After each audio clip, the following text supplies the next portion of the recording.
శుక్లాం బ్రహ్మవిచారసారపరమామాద్యాం జగద్వ్యాపినీం వీణాపుస్తకధారిణీమభయదాం జాడ్యాన్ధకారాపహాం హస్తే స్ఫాటికమాలికాం విదధతీం పద్మాసనే సంస్థితాం వందే తాం పరమేశ్వరీం భగవతీం బుద్ధిప్రదాం శారదాం.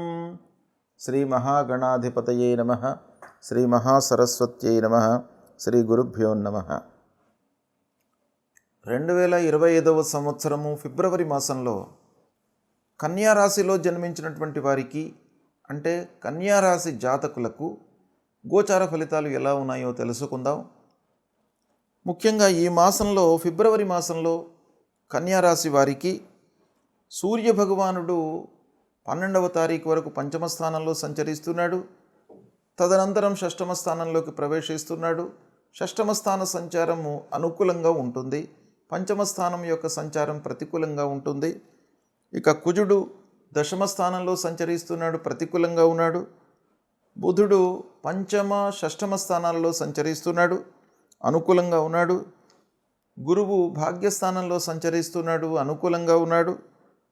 శుక్రుడు సప్తమ స్థానంలో సంచరిస్తున్నాడు, ప్రతికూలంగా ఉన్నాడు.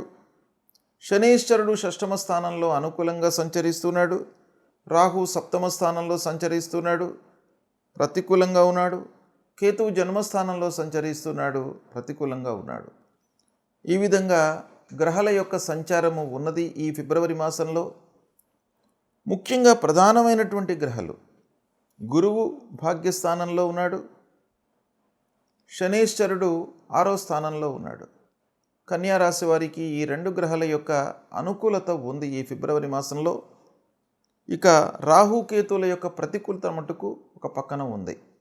ప్రధానమైనటువంటి గ్రహాలు 50% అనుకూలత ఉంది, 50% ప్రతికూలత ఉంది.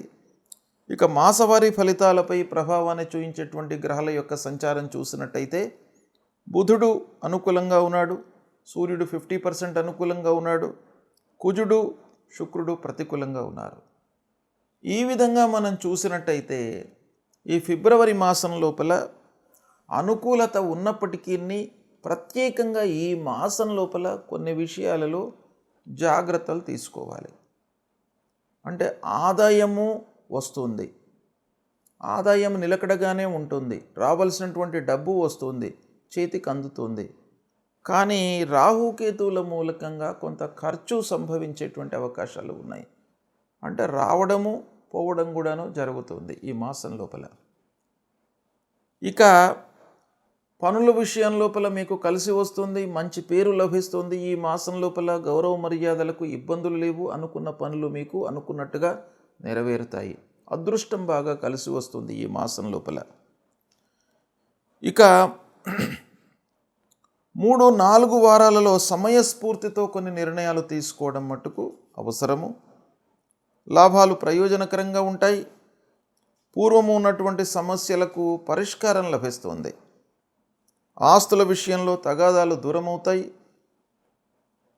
ఉద్యోగులు ఆఫీసులో సంతృప్తిగా పనులను నిర్వర్తించుకుంటారు. ఉద్యోగస్తులకు ఈ మాసం బాగా కలిసి వస్తుంది. తోటి ఉద్యోగస్తులతో కానివ్వండి, అధికారులతో కానివ్వండి స్నేహభావంతో ఉంటారు. మీ పనితనానికి గుర్తింపు లభిస్తుంది. అధికారుల యొక్క మన్ననలను పొందుతారు ఈ మాసం లోపల. అంతవరకు మీకు బాగా ఉంటుంది. ఇంటి వాతావరణము కొంత మిశ్రమంగా ఉంటుంది.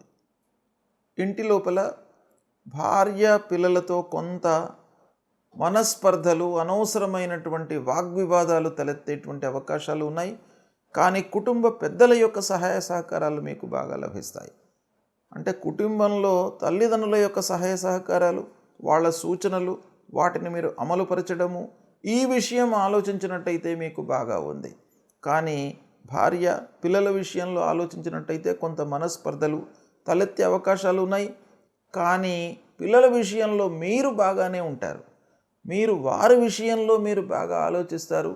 వాళ్లకు కావలసినటువంటివన్నీ కూడాను సమకూర్చడంపై మనస్సు నిలుపుతారు. కానీ పిల్లలు మట్టుకు ఎక్కువగా ఆశిస్తూ ఉంటారు. దాని మూలకంగా కొన్ని ఇబ్బందులు మీకు కలిగే అవకాశాలు కనబడుతున్నాయి. ఇక పూర్వము తీసుకున్నటువంటి అప్పులను తీరుస్తారు. ఈ మాసంలో రుణ బాధ నుండి విముక్తులవుతారు. నలుగురిలో మంచి పేరును సంపాదిస్తారు. ఆరోగ్యం నయమవుతుంది.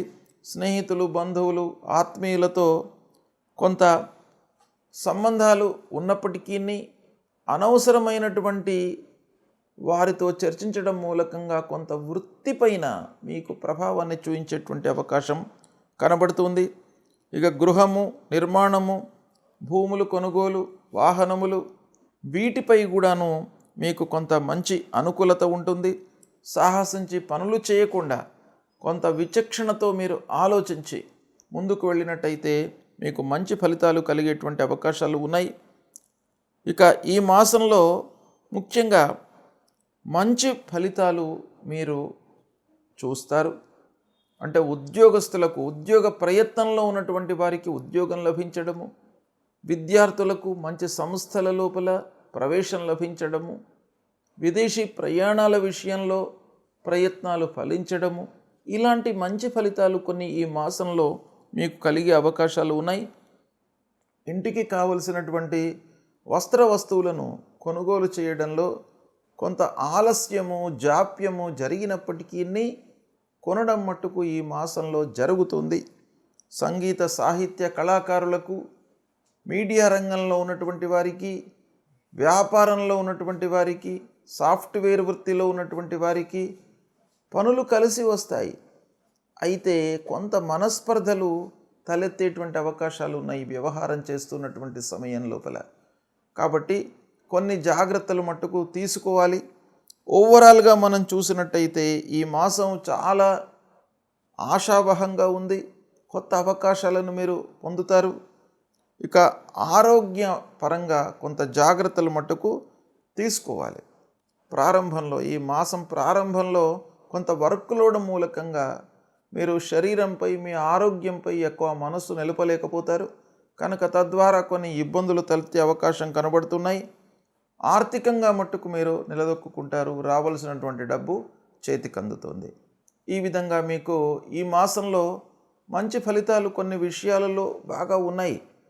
దాన్ని మీరు సద్వినియోగపరుచుకున్నట్టయితే భవిష్యత్తు లోపల ఈ సమయాన్ని మీరు ఉపయోగించుకునేటువంటి అవకాశాలు బాగా ఉన్నాయి. అయితే ఈ మాసంలో ఈ రాశి వారికి, కన్యా రాశిలో జన్మించినటువంటి వారికి ఏ గ్రహాలు బాగా లేవు అనే విషయం ఆలోచించినట్టయితే రాహు, కేతువులు ప్రతికూలంగా ఉన్నారు. తద్వారా ఆరోగ్యము, అనవసరమైన ఆలోచన, భార్యాభర్తల మధ్యన మనస్పర్ధలు, వ్యాపారంలో పార్ట్నర్స్ మధ్యన అగాధం ఏర్పడము, ఇలాంటి వాటిపై ఆ రాహుకేతువుల యొక్క ప్రభావం బాగా ఉంటుంది. కాబట్టి రాహుకేతువుల ప్రీత్యర్థమై రాహుకేతువులకు సంబంధించినటువంటి మూలమంత్రాన్ని ప్రతినిత్యం కూడాను జపించండి. అర్ధకాయం మహావీర్యం చంద్రాదిత్య విమర్ధనం సింహికా గర్భ సంభూతం తం రాహుం ప్రణమామ్యహం అనేటువంటి ఈ మూలమంత్రాన్ని రాహు నిమిత్తమై ఫలాశ పుష్ప సంకాశం తారకా గ్రహమస్తకం రౌద్రం రుద్రాత్మకం ఘోరం తం కేతుం ప్రణమామ్యహం అనేటువంటి ఈ మూలమంత్రాన్ని కేతు నిమిత్తమై చదువుకోండి. రాహుకేతుల యొక్క ప్రభావము, దుష్ప్రభావం నుండి మీరు దూరం అవుతారు. అమ్మవారి యొక్క దేవాలయానికి వెళ్ళండి, అమ్మవారి యొక్క అనుగ్రహాన్ని పొందండి. అదేవిధంగా లక్ష్మీ అమ్మవారిని కొలవండి. మహాలక్ష్మి స్వరూపంలో ఉన్నటువంటి ఆ అమ్మవారిని కొలిచినట్టయితే కూడాను మీకు ఇబ్బందులు రాకుండా ఉంటాయి, మనస్పర్ధలు రాకుండా ఉంటాయి, ఆరోగ్యం కూడాను మీకు నయమవుతుంది. ఇవి నేను చెప్పినటువంటి పరిహారాలను మీరు పాటించినట్టయితే కన్యా రాశి వారికి ఈ ఫిబ్రవరి మాసము బాగా కలిసి వస్తుంది. ఈ ఫిబ్రవరి మాసంలో ముఖ్యమైనటువంటి పండుగలు వస్తున్నాయి. ఫిబ్రవరి మాసము 30వ తారీఖు నుండి మాఘమాసం స్టార్ట్ అవుతుంది. అంటే 30 జనవరి నుండి మాఘమాసం ప్రారంభమవుతుంది. ఈ మాఘమాసం లోపల మనకు అత్యంతమైన పవిత్రమైనటువంటి పండుగలు వస్తున్నాయి. అందులో మొట్టమొదటిది వసంత పంచమి.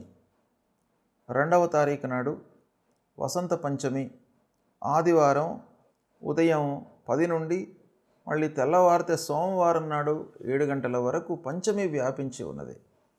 ఈ వసంత పంచమి అనేటువంటిది చాలా ముఖ్యమైనటువంటిది. సరస్వతి అమ్మవారు ఉద్భవించినటువంటి రోజుగా మన పురాణాలు చెప్తున్నాయి.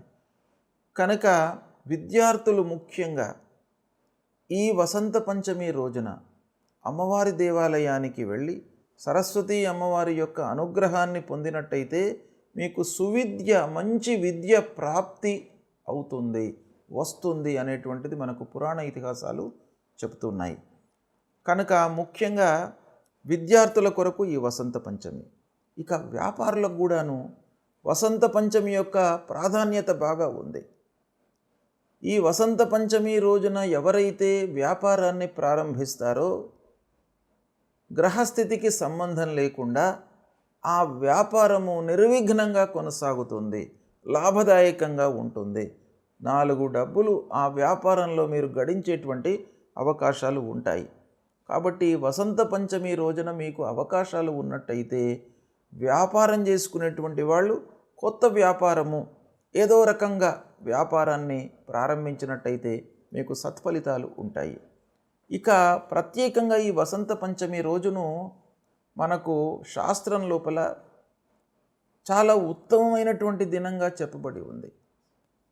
ఏంటంటే ఉగాది, విజయదశమి, వసంత పంచమి, రథసప్తమి, కార్తీక శుద్ధ ప్రతిపద, ఇవన్నీ కూడాను ముఖ్యమైనటువంటి పండుగలు. అంటే ముఖ్యమైనటువంటి రోజులు మనం ప్రారంభించడానికి, ఏవైనా కార్యక్రమం ప్రారంభించడానికి కానివ్వండి, ఏదైనా పని చేయడానికి, ఇవి ఈ రోజులలో మీరు చేసినట్టయితే 100% మీకు విజయము చేకూరుతుంది అనేటువంటి విషయం మనకు శాస్త్రంలో చెప్పబడి ఉంది. ఇలా వసంత పంచమి విద్యార్థులకే కాకుండా, వ్యాపారస్తులకే కాకుండా ప్రతి మనిషికి కూడాను మంచి పర్వకాలంగా మనకు శాస్త్రము చెప్పింది. కాబట్టి ఈ వసంత పంచమి రోజును మీరు ఉపయోగించుకోండి. అందరూ కూడాను ఈ వసంత పంచమి రోజున అమ్మవారి అనుగ్రహంతో అమ్మవారి దేవాలయానికి వెళ్ళి అమ్మవారి యొక్క అనుగ్రహాన్ని పొంది మీరు కార్యక్రమాలు ప్రారంభించినట్టయితే మీ అందరికీ కూడాను విజయం చేకూరుతుంది. ఇక రెండవ ముఖ్యమైనటువంటి పండుగ ఈ ఫిబ్రవరి మాసంలో వస్తూ ఉన్నటువంటిది రథసప్తమి. రథసప్తమి రోజున సూర్యభగవానుణ్ణి మనం పూజించాలి. ఆ రథసప్తమి రోజున ఎవరైతే ఆ సూర్యభగవానుణ్ణి పూజిస్తారో వారికి ఈ సంవత్సరం పొడుగు మొత్తం కూడాను ఆయురారోగ్య ఐశ్వర్యాలన్నీ కూడాను కలుగుతాయి. అంటే ఆరోగ్యము చాలా బాగా ఉంటుంది, నిరాటంకంగా జీవితం కొనసాగుతుంది ఆ సూర్యభగవానుడి యొక్క అనుగ్రహం మూలకంగా. దాని తర్వాత మళ్ళీ వచ్చేటువంటిది భీష్మ ఏకాదశి. భీష్మ ఏకాదశి కూడాను చాలా ముఖ్యమైనటువంటి పర్వకాలం. భీష్మ పితామహుణ్ణి ఉద్దేశించి ఆ ఏకాదశి రోజున ఉపవాసం చేసుకున్నట్టయితే మీకు అత్యంత శుభప్రదమైనటువంటి ఫలితాలు, అక్షయమైనటువంటి పుణ్యఫలం లభిస్తుంది. దాని తర్వాత మాఘ పౌర్ణిమ కూడాను అత్యంత పవిత్రమైనటువంటి రోజు ఈ ఫిబ్రవరి మాసంలో వస్తుంది. ఆ రోజున మాఘ పౌర్ణిమ రోజున ఏంటయ్యా విశేషం అంటే స్నానానికి ప్రత్యేకమైనటువంటి దినంగా మనకు శాస్త్రం చెప్పింది. అంటే ఆ మాఘ పౌర్ణిమ రోజున ఉదయం పూటనే స్నానం చేసుకోవాలి. 12వ తారీఖు నాడు వస్తుంది మాఘ పౌర్ణిమ. ఆ రోజున ఉదయం 5:30 నుండి 7:30 మధ్యకాలం లోపల సూర్యోదయాత్ పూర్వము, సూర్యోదయాత్ కించిత్ పరం, ఈ కాలం లోపల మీరు స్నానం ఆచరించినట్టయితే అక్షయ పుణ్యఫలము లభిస్తుంది. మీరు చేసినటువంటి పాపాలన్నీ కూడాను దూరం అవుతాయి. కొన్ని విషయాలలో మనకు తెలియకుండా మనం కొన్ని తప్పులు చేస్తాం. అలాంటి తెలియకుండా చేసేటువంటి తప్పులన్నీ కూడాను ఆ ఉదయం పూట మనం చేసేటువంటి స్నానం మూలకంగా పరిహారం అవుతుంది. దాని తర్వాత మళ్ళీ మహాశివరాత్రి 26వ తారీఖు నాడు మహాశివరాత్రి పర్వకాలం ఈ ఫిబ్రవరి మాసంలో వస్తుంది. మహాశివరాత్రికి ప్రత్యేకమైనటువంటి ప్రాధాన్యత ఉన్నది. మహాశివరాత్రి రోజున ఆ భగవంతుడు పరమేశ్వరుడు లింగస్వరూపంలో ఉద్భవించాడు అనేటువంటిది మనకు శాస్త్రం చెప్తోంది. అంటే లింగాకారంలో ఆవిర్భవించినటువంటి దినం మహాశివరాత్రి. కాబట్టి ఆ మహాశివరాత్రి రోజున కూడాను ఆ శివుణ్ణి అభిషేకించినట్టయితే మీకు అక్షయమైనటువంటి పుణ్యం కలుగుతుంది, అపమృత్యు దోషాలు దూరం అవుతాయి. కాబట్టి ఈ అన్ని ఫిబ్రవరి మాసంలో ముఖ్యమైనటువంటి పండుగలు వస్తున్నాయి కనుక వీటిని దృష్టిలో పెట్టుకొని ఆ పండుగలకు మనకు శాస్త్రంలో చెప్పినటువంటి ప్రాధాన్యతని దృష్టిలో పెట్టుకొని మీరు ఆచరించినట్టయితే సత్ఫలితాలను పొందుతారు, ఉత్తమ గతిని పొందుతారు అనేటువంటి విషయం మనకు శాస్త్రం చెప్పింది కనుక ఆచరించండి, శుభ ఫలితాలను పొందుతారు.